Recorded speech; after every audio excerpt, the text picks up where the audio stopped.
Foreigners on KIRO-TV and KIRO News Radio 71.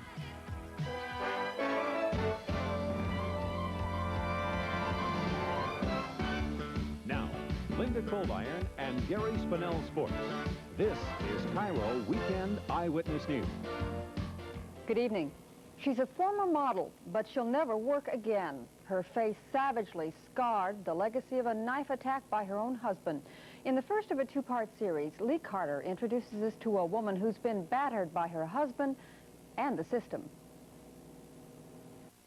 My son, when it happened, some children at school were teasing him. Your daddy stabbed your mama, you know, so he punched 3 boys out.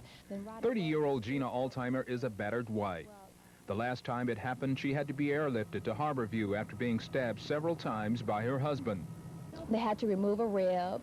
The lung was, it collapsed and it was injured very badly.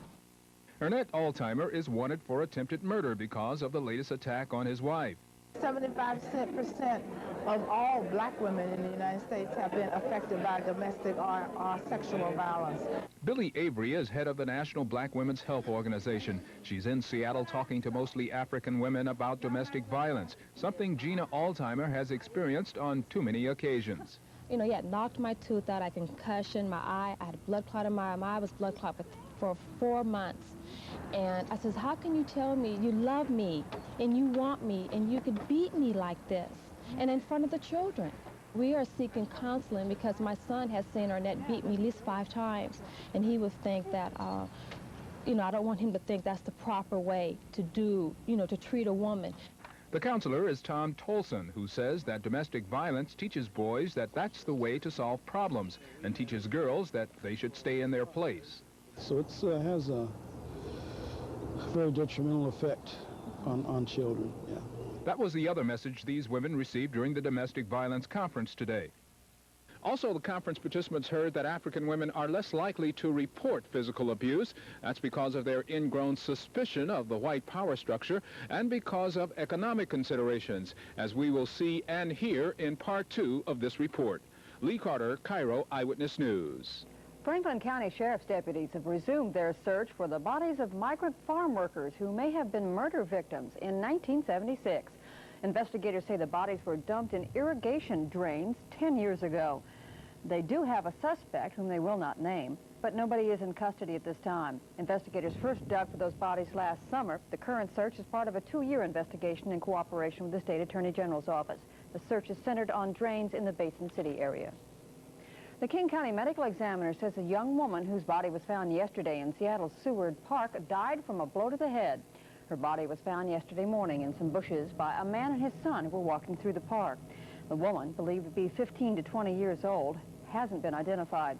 Seattle homicide detectives have ruled out any connection to the string of serial killings attributed to the Green River Killer. In another homicide case, the medical examiner says 25-year-old George Andrew Wright, Jr. of Renton died from a blow to the head by a blunt instrument and a stab wound to his back. Wright's body was found near a North Bend logging road this past Thursday.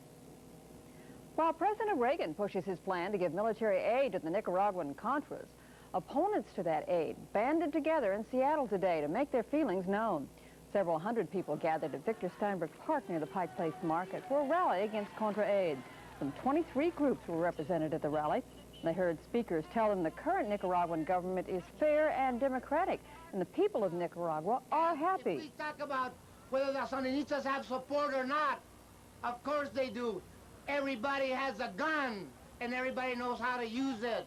And that's why the Contras will never get through. No matter if it's 100 million or 200 or 1 billion, no pasarán. No pasarán means they will not get through, no matter what.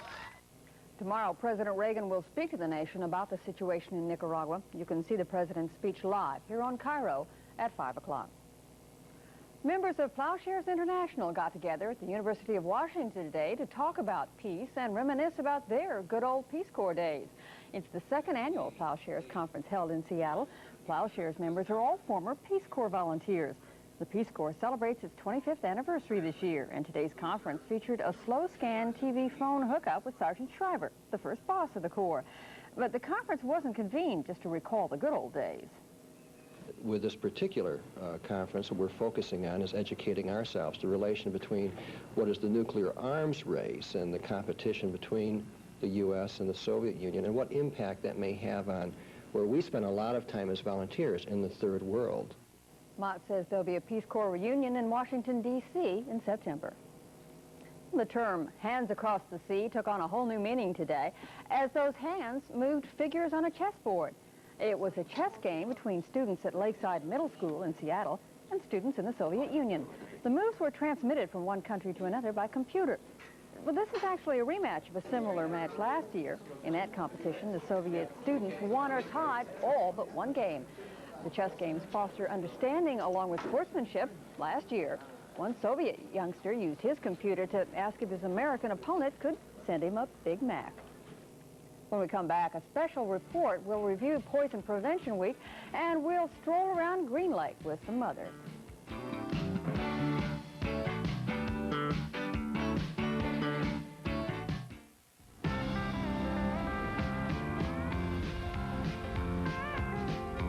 I love your truck.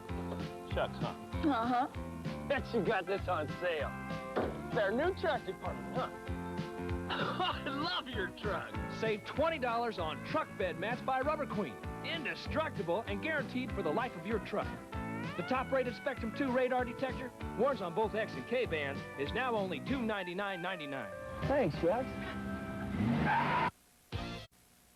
They say the whole idea stinks.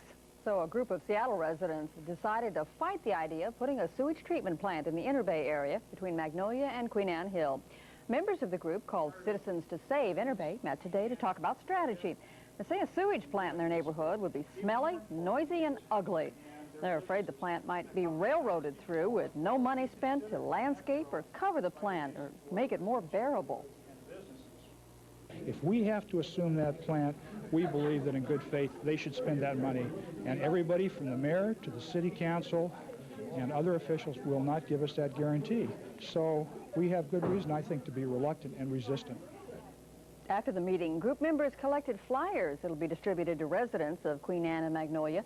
Plant opponents say as many as 20,000 people would be affected by a sewage plant at Inner Bay.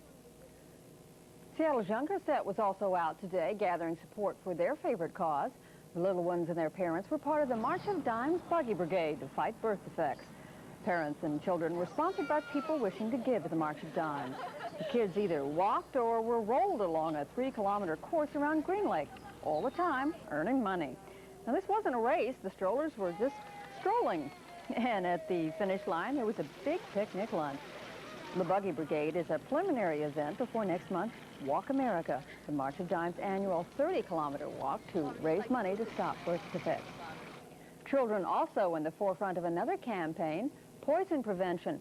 Now, to kick off the start of upcoming Poison Prevention Week, youngsters from 48 King and Snohomish County schools took part in a Mr. Yuck poster contest. Mr. Yuck, of course, the now familiar warning symbol. Officials hope you'll stick on all your household poisons that might be in your kitchen or your bathroom. Today, the winners of that competition were honored today at Children's Orthopedic Hospital. There were 3 winners each in the 3rd, 4th, and 5th grade divisions, plus several honorable mentions. One poster pointed out that poison spoils your appetite. But the poster didn't seem to bother the youngsters' appetites as everybody dug into cake and punch after the ceremonies. Well, when he suggested minorities and women should get a break in jobs to make up for past injustices and to offer role models for younger people, our commentator Lou Guzzo goaded the letter writers into action. Mention affirmative action and equality for women, and the sparks fly. Richard Lee of Seattle responded to a commentary this way. You have apparently seen fit to support racism and sexism as practiced by affirmative action programs using the bankrupt logic of ends justifying the means. Such unfair, discriminatory, and perverted logic is foreign and abhorrent to this country's traditional ethics, values, and laws. Apparently, even the city has no confidence in the legality of its affirmative action programs, having recently settled out of court a lawsuit by 8 firefighters over such discriminatory hiring practices. Jack Weichels of Edmonds wrote this. You suggested folks should hire minorities over white folks because of past injustices to minorities. If I'm flying in an airliner I would sure hope the pilot and co-pilot were the best qualified guys the company could hire, regardless of color. Even if I hired a plumber or electrician to work on my house, I would hope that that guy has the skills of his trade and not merely holding a job because his great-great-grandpa was a slave to someone else's great-great-grandpa. But Charles Franklin of Seattle disagreed. You hit the nail right on the head. If black teens had good role models and parents who were able to get good jobs and have the opportunity to get a good college education, the teens would see that they themselves could make it in this society and wouldn't mind putting forth the effort. Thanks for writing. I'm Lou Guzzo. No controversy here. Just Gary Spinell and sports and b-ball. Lots of b-ball. Basketball, basketball, and more basketball. We have 3 different sports today: basketball, basketball, and basketball. And we'll talk about basketball when we come back.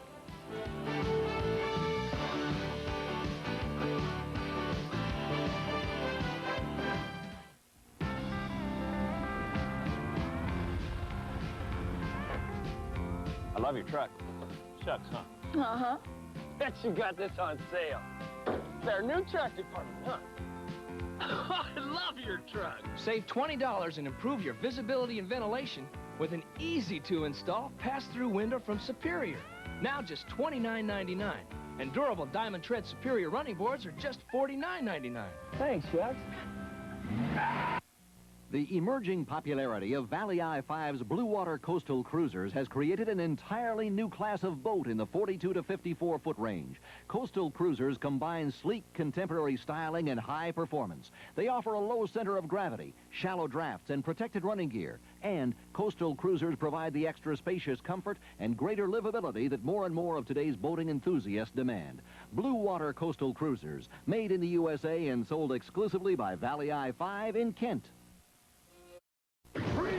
Very hot. Definitely hot. Dempsey and Makepeace. Dempsey and Makepeace, Saturday at 7 on KIRO-TV. Gary wasn't kidding. I was looking at his script. That is about all you have there. That's it, yeah. You know, there's a little baseball going on, a little baseball. There's no football. There's the golf tournament got rained out today. So, hey, we're talking basketball. All week long it's been basketball, so here's more today. Certainly no exception. We'll start with the local high school basketball tournament. All across the state, the teams gather. And right here, boys action, Mountain View and Ferris Woolsey puts Mountain View ahead. Ferris comes right back with Mark Wheeler's 2 for them. Mountain View comes back with a pair. Johnny Shepard has the bucket right here. And Ferris comes back as 52. Harvey Cobbs misses, but the shot is put back by Roger Hamlet. And here you have the final score. Is Mountain View 54 and Ferris 52. Third and fifth decided. Now the game you see on top there is the AAA game. That'll start at 9 o'clock tonight. It is Curtis and Garfield. Should be a dandy. We'll have highlights at 11. John Garrison Hoop wins it today for Walla Walla over Cascade. Check that. Cascade over Walla Walla, 57-56. And fourth and sixth are decided there. The boys AA tournament, Mark Morris will play Olympia at 7 o'clock. And Shorewood took third spot. And West Valley, fifth spot today. In overtime, Mark Nelson's winning hoop did that one. And Linwood is on top. Hale, 69-56.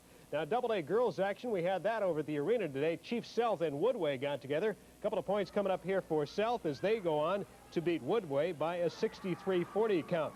South thus takes third in the tournament while Woodway takes the fifth spot. Let's check all the girls action today. Juanita and Port Angeles will play tonight in the arena for the AAA girls title. Here are the others. Puyallup, a loser to Franklin today. Franklin will take third, and Puyallup 53. They will take fifth. It was Garfield 58 and Federal Way 50. The AA girls game will start at 9 tonight. Hanford, that is, in Colville. That at 9 o'clock. And South had no trouble with Woodway as we reported 63-40. The other game, Lake Stevens, gets by Lakeside. And fourth and sixth decided in that one 57-49. You see the final score. As we switch to the NCAA tournament, the most exciting game of the day was LSU's upset win over 12th ranked Memphis State. Now, here's what happened. Game is tied, 81-81 as we pick it up. The clock is running out. LSU's Don Redden has the ball. Watch him shoot. He misses right there. The scramble is on. And watch, look at the clock. 2-1. Look at Redden. And the boys come up with the ball. That's Anthony Wilson fires it up, and LSU wins it 83-81. And yes, the Tiger coach Dale Brown was a mighty happy man after. Guts and courage, and I'm so happy I'm going to kiss the ugliest man in college basketball. You love that? That's CBS's Billy Packer getting a big smack on the old cheek there by Coach Brown. Another good game today. Michigan State beat Georgetown. That final 80-68. Now remember how tough Scott Skiles was against the Huskies the other night. Skiles was out of the world today, scoring 24 points while dishing off 5 assists. We've got some of his highlights, and they are great. Here's 1 assist by Skiles, 2 points for Michigan. Now, can the guy shoot? Yep, from outside. Look where he is here. This is Larry Birdland. Boom, down it goes. Watch the alley-oop pass broken up by Michigan State. The other end, Skiles. Watch this pass. Zip, zip, right to the guy, and 2 more points. And before we go, 2 more of Skiles' 24. The guy has radar. Down it goes. We check all the scores today. First in the West Regional, Louisville, a winner over Bradley, 82-68. Dean Smith, North Carolina team doing well. They won today over Alabama, Birmingham. In the Southeast Regional, there's the LSU upset over Memphis State by 2 points, 83-81. Villanova, the defending champion, beaten today by Georgia Tech, so no repeat winner this year, 66-61 that final. In the East Regional, Duke had no trouble with Old Dominion, and an upset here, DePaul with Joy Meyer doing a great job coaching, beat Oklahoma today, 74-69. A lot of people said DePaul doesn't belong in the tournament. They're showing elsewhere otherwise. Michigan State, the winner over Georgetown by 12 points, 80-68, and Kansas had no trouble with Temple. Look at that score. Temple, I think, forgot to show up, 65-43. Women's college basketball, University of Washington women are playing as we speak. We'll have their final tonight.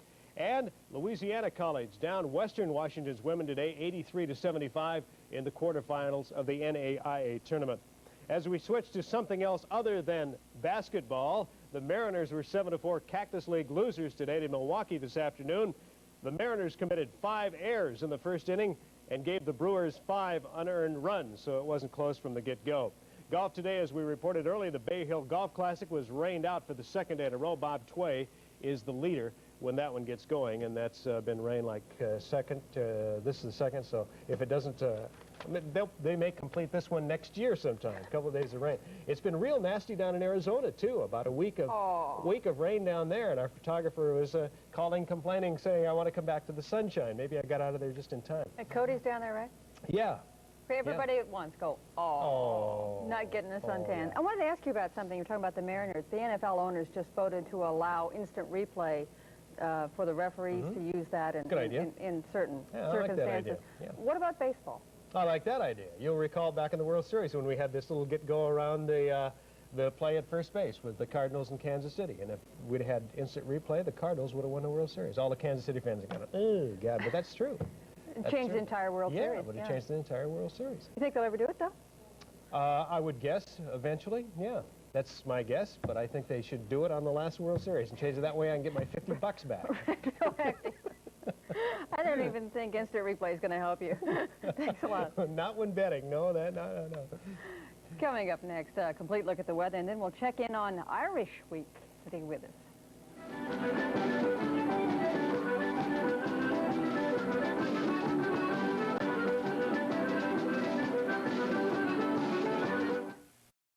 If you are going to buy any sports car this year, consider these exciting Camaro.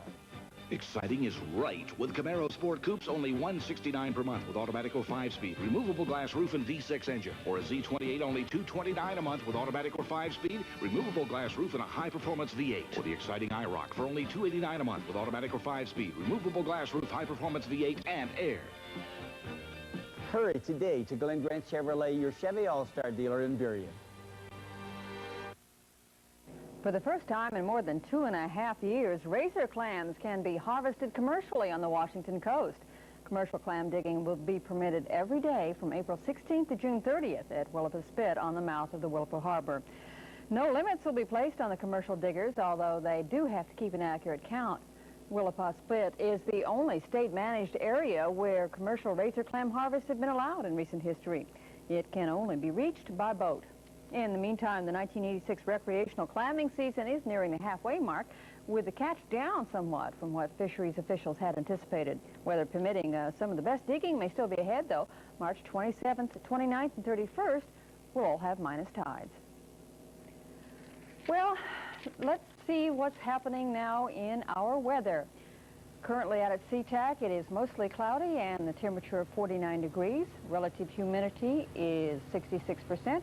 Winds out of the south at 7, and a barometric pressure at 29.74 and rising.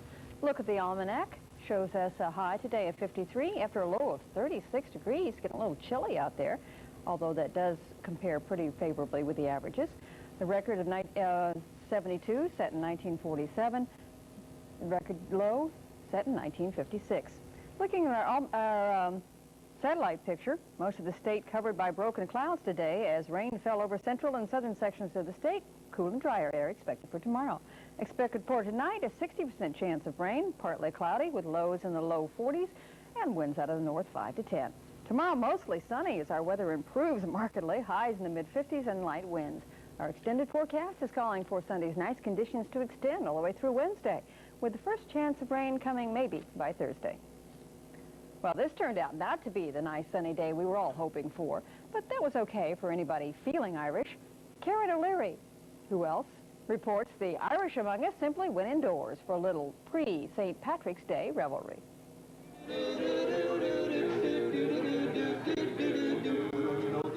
Forget the calendar. This was the day for wearing all the green at the Merchants Cafe. The Sea Chordsmen singers, happy patrons, and barkeep too were all decked out for an Irish celebration.